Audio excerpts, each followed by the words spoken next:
तो hello friends, welcome back to my YouTube channel. तो आज की वीडियो में हम डिस्कस करने वाले हैं नर्वस सिस्टम की एक इंपॉर्टेंट डिजीज़ मेनिंजाइटिस, जो कि एग्जाम की दृष्टि से बहुत ही इंपॉर्टेंट होती है। तो सबसे पहले इसका इंट्रोडक्शन देखते हैं। Meningitis is a serious medical condition that affect the brain and spinal cord. यानी कि जो मेनिंजाइटिस डिजीज़ होती है वो सीरियस मेडिकल कंडीशन होती है, जिसमें ब्रेन और स्पाइनल कोड दोनों अफेक्ट होते हैं।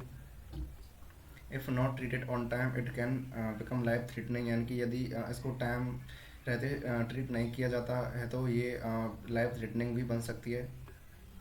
It is an inflammation of the meninges. यानी कि इसमें मेनिंजेस जो ब्रेन को कवर करने वाली लेयर होती है उसमें इन्फ्लामेशन हो जाता है। इस लेयर में मेनली थ्री लेयर होती है: ड्यूरामीटर, अरेक्नोइड मीटर एंड पियामीटर।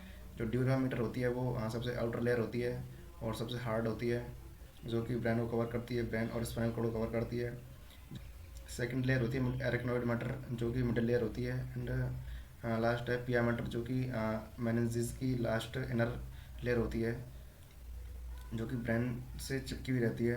तो इसमें मेनली एरेक्नोइड एंड पिया मैटर दोनों अफेक्ट होती है। That cover the brain of spinal cord. यानी कि जो मेनिंजेस लेयर होती है वो ब्रेन और स्पाइनल कोड को कवर करती है। What is the meningitis? यानी कि मेनिंजाइटिस क्या होता है?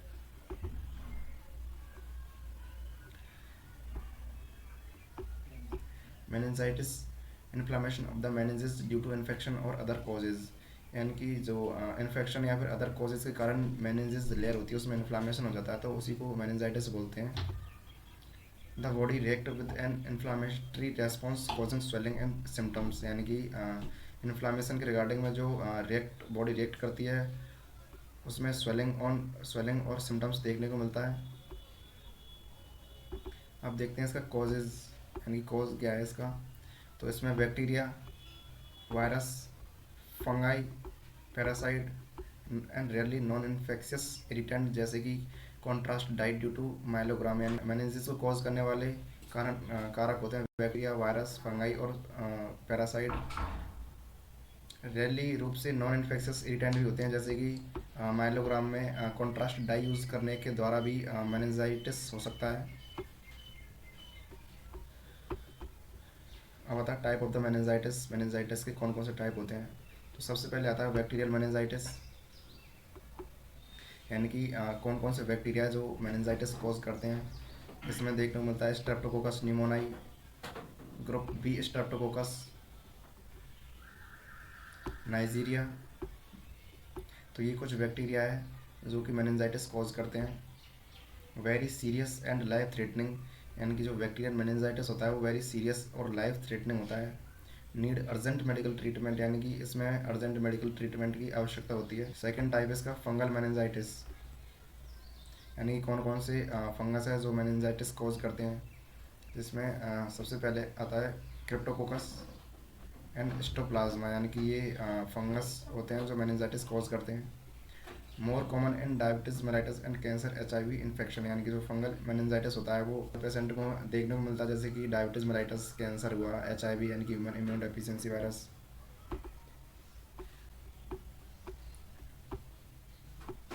Usually develop slowly. यानी कि ये स्लोली डेवलप होता है। नेक्स्ट टाइप आता है इसका वायरल मेनिंजाइटिस। यानी कौन कौन से वायरस हैं जो मेनिंजाइटिस कॉज करते हैं, जैसे कि हर्पीज सिम्प्लेक्स वायरस, अरबो वायरस। तो ये कुछ वायरस हैं जो वायरल मेनिंजाइटिस कॉज करते हैं। नेक्स्ट टाइप आता है इसका अमोइबिक मेनिंजाइटिस, जैसे कि Nigeria fowleri, found in soil and warm water. यानी कि ये मिट्टी और गर्म पानी में देखने को मिलता है। ये mainly primary amoebic meningoencephalitis cause करता है। Rare but highly fatal. यानी कि ये सम रेयरली देखने को मिलता है बट ज़्यादा घातक होता है।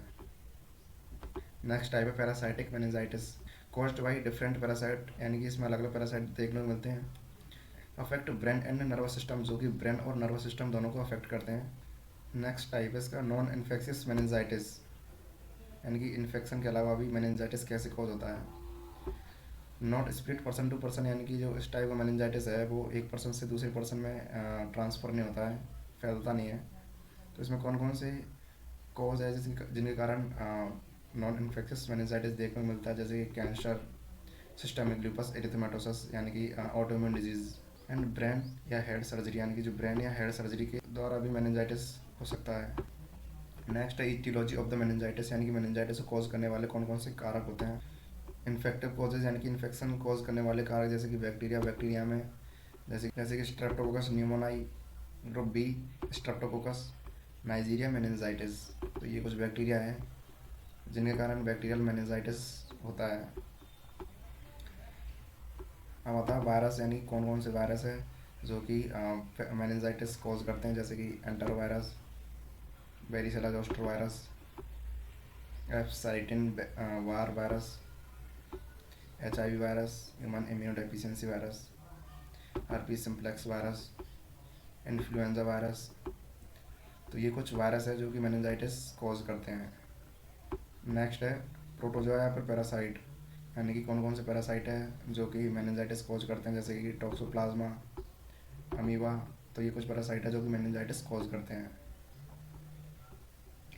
वो आता है फंगस, यानी कौन कौन से फंगस है जो मेनिंजाइटिस कॉज करते हैं, जैसे कैंडिडा, क्रिप्टोकोकस नॉन फॉर्मेंस, स्टोप्लाज्मा, ब्लास्टोमाइसिस। तो ये कुछ फंगस है जो मेनिंजाइटिस कॉज करते हैं।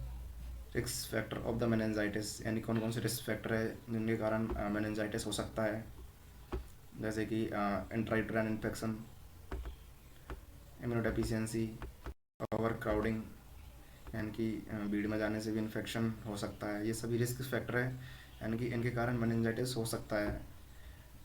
Open head trauma, poor immunisation status, यानी कि इम्यूनिटी कम होती है तो वो भी मेनिंजाइटिस हो सकता है। Sickle cell anaemia, open neural tube defect, HIV infection, diabetes mellitus risk factor है जिनके कारण मेनिंजाइटिस। अब देखते हैं क्लिनिकल मैनिफेस्टेशन, यानी कि साइन सिम्टम्स क्या क्या रहते हैं मेनिंजाइटिस डिजीज़ में। तो बैक्टीरियल मेनिंजाइटिस में कौन कौन से साइन सिम्टम्स है, जैसे कि कर्निंग साइन, मेनिंजाइटिस का मेन साइन होता है कर्निंग साइन। वुड स्किन साइन, यानी कि neck flexion causes hip and knee flexion, यानी कि नेक को फ्लेक्स करने के दौरान यदि हिप और नी चेस्ट की तरफ आते हैं तो वुड स्किन साइन होता है। नेक्स्ट सिम्टम्स है इसका cranial nerve abnormalities, alternative consciousness and irritability and coma. तो ये साइन सिम्टम। अब देखते हैं फंगल मेनिंजाइटिस में कौन कौन से साइन सिम्टम्स रहते हैं। तो सबसे पहले आता है cranial nerve palsy, next focal neurological sign, headache, nausea and vomiting and fever. तो ये फंगल मेनिंजाइटिस में ये साइन सिम्टम्स रहते हैं। नेक्स्ट है वायरल मेनिंजाइटिस, कर्निंग एंड वुड स्किन साइन में भी प्रेजेंट, यानी कि इसमें कर्निंग और वुड स्किन दोनों साइन प्रेजेंट होते हैं। Irritability, nausea and vomiting and fatigue. अब देखते हैं अमोइबिक मेनिंजाइटिस में कौन कौन से साइन सिम्टम्स रहते हैं, जैसे कि granulomatous, amoebic encephalitis, amoebic keratitis, headache, lethargy and disorientation and coma. तो ये साइन सिम्टम्स अमोइबिक मेनिंजाइटिस में देखने को मिलते हैं। अब देखते हैं पैरासाइटिक मेनिंजाइटिस में कौन कौन से साइन सिम्टम्स देखने को मिलते हैं, जैसे कि high grade fever, severe headache, low grade fever and focal neurological sign. देखते हैं डायग्नोस्टिक इवैल्यूएशन, यानी कि ऐसे कौन कौन से टेस्ट है जिनसे मेनिंजाइटिस का पता लगाया जा सकता है, जैसे कि detail medical history and physical examination, CT scan and image show brain swelling, यानी कि जो CT स्कैन MRI होती है ये ब्रेन स्वेलिंग को शो करती है। Chest X-ray, next lumbar puncture, यानी कि सेरेब्रो स्पाइनल फ्लूइड एनालिसिस करते हैं इसमें low glucose, increase white blood cell and increase protein. तो ये सब इसमें देखने को मिलते हैं। नेक्स्ट है ब्लड कल्चर, सीरोलॉजिकल टेस्ट, यानी सीरोलॉजिकल टेस्ट करते हैं use in chronic meningococcal septicaemia, यानी क्रोनिक मेनिंजोकोकल सेप्टिसीमिया में सीरोलॉजिकल टेस्ट भी करते हैं। अब देखते हैं इसका मैनेजमेंट क्या है। तो सबसे पहले मेडिकल मैनेजमेंट आता है इसमें। इंट्रावेनस एंटीबायोटिक, यानी कि IV एंटीबायोटिक देते हैं। एंटीबायोटिक, यानी कि एसिटामिनोफेन फॉर फीवर, यानी कि फीवर के लिए एसिटामिनोफेन यानी कि पैरासीटामोल एंटीबायोटिक ड्रग देते हैं। एंटीमेटिक फॉर नोजिया वॉमिटिंग, यानी कि नोजिया वॉमिटिंग कंट्रोल करने के लिए एंटीमेटिक ड्रग देते हैं। एम्पोटाइरिसिन B फॉर क्रिप्टोकोकल मेनिंजाइटिस, यानी कि क्रिप्टोकोकल फंगस के कारण यदि मेनिंजाइटिस है तो उसके लिए एम्पोटाइरिसिन B प्रोवाइड करवाते हैं। Diazepam and phenytoin for seizure control, यानी कि सीजर को कंट्रोल करने के लिए डाइजेपाम एंड फैंटोइन ड्रग देते हैं। ऐसी इन्फॉर्मेटिव वीडियो देखने के लिए हमारे चैनल के साथ जुड़े रहिए।